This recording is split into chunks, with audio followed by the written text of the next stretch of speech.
franchise has been rebooted several times. Superman's been rebooted. I can't say that word, and I'm using it in my own thing. Superman's been rebooted several times. We've got X-Men who's come on, and now the Avengers are huge. What's something they all have in common? You guessed it, they're make-believe. Excuse me. Like anything else, like any other movie, the characters, a lot of them have prosthetics to make them look bigger, or they go through intense, rigorous training for months upon months upon months, if not years, to get ready for those roles. And they maintain that workout during shooting, but when it's over, they go back to being their normal size because they're not keeping that up. I'm guilty of wanting to be as big as Thor, or, unrealistically, a similar size to Hulk. Like I said, that's unrealistic, and I'm guilty of that. I'm guilty of, and it's not because I think this is where I need to be. Is boyhood idolization of something. Realistically, when Hugh Jackman plays Wolverine, that's one of the more realistic views of how a character looks, as far as a normal physique. Or even Jeremy Renner as Hawkeye.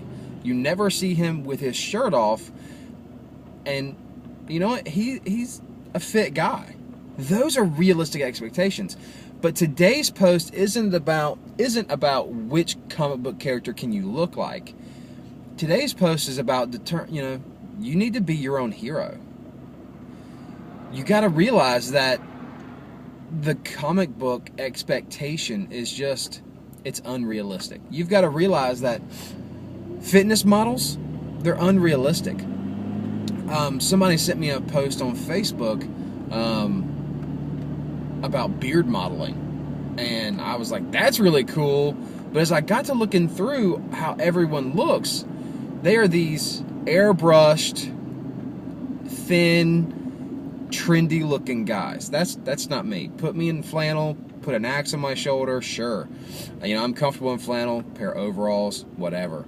But I'm not the thin, trendy dude. That's just not me. And so as I'm looking at it, and as flattered as I was, she said, the woman who sent it to me saw it and was like, you're the only person I know with a beard. So she sent it to me. As I was looking through it, I was like, man, I do have tattoos. I do have a beard. And I have often contemplated what it would take to become like a beard model or whatever. But here's the thing. I'm real. I have a family. I have a job. I have kids. And I don't know how many of those dudes actually live in the real world. I would be one of those realistic models. I have body issues, and I struggle with food and nutrition, and I at times have self-esteem issues and insecurities, and I'm sure those guys may have them as well. But how many people can identify with the model on the page or the model on the screen? The times when companies will do real life models instead of the professional model. They'll take men or women, everyday men or women, and put them in their product and do a photo shoot.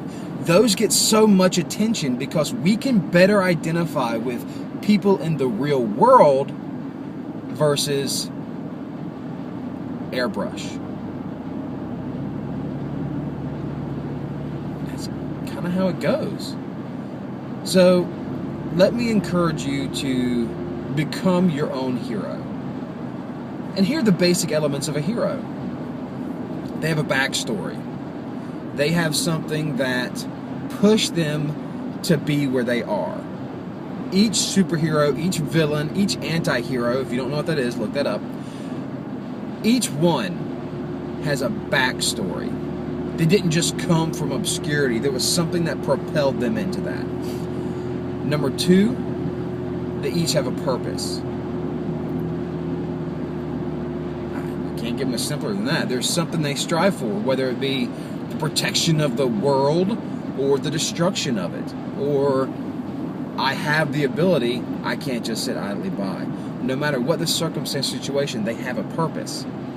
The third thing is, they have help. In the grand scheme of things, there may be a lot of them that work alone, but seldom are they always alone. Most of the time, they are with a team. They may not be on that team's roster all the time, but they have a team. How can this apply to our lives? One, we each have a backstory. Sorry, it's getting dark. Trees and whatnot. We each have a backstory. We each start from somewhere. For me, my backstory was remembering that guy at Christmas who was wearing the 50 to 52 inch pant and the XXX shirt, standing beside my brother, and my eyes were really closed because of the fat pushing in my face and huge gut and all that. So each one of us has a backstory. Each one of us has a reason to get up and do something about the discontent that we find ourselves in. Number two, each one of us has a purpose. Let the pursuit of a better you be your purpose. That's almost a universally adaptable purpose. Because my version of a better me is different than your version of a better you. And so if I strive to be a better me and you strive to be a better you, we each have an individual purpose that may look the same on the surface, but how I go about doing that's different than how you do it. So find your purpose. Maybe it's for your family. I've talked previously about how I quit walking up the stairs to tuck my kids into bed because I got winded. Because it hurt my knees to carry that much weight up the stairs. And so I found my purpose. I found my reason to push past my comfort zone and do what I knew I needed to do. And lastly, don't do it alone. Team up with somebody, having an accountability partner, having a workout partner, having someone who will push you past your comfort zone so that you don't become complacent or stagnant is going to make all the difference. Those are the kinds of people who are going to say, one more rep, one more step, whatever. Those are the people who are going to make the biggest lasting change when you go to pursue whatever endeavor you take on. If you bring those three together, you will end up being somebody else's hero, not just your own. So, you guys, I hope you have a great day. I hope you have a great workout planned, some great meals. Be your own hero, really. Because you know what? We're just ordinary people trying to live extraordinary lives. We'll see you guys next time. Have a great day. Bye-bye.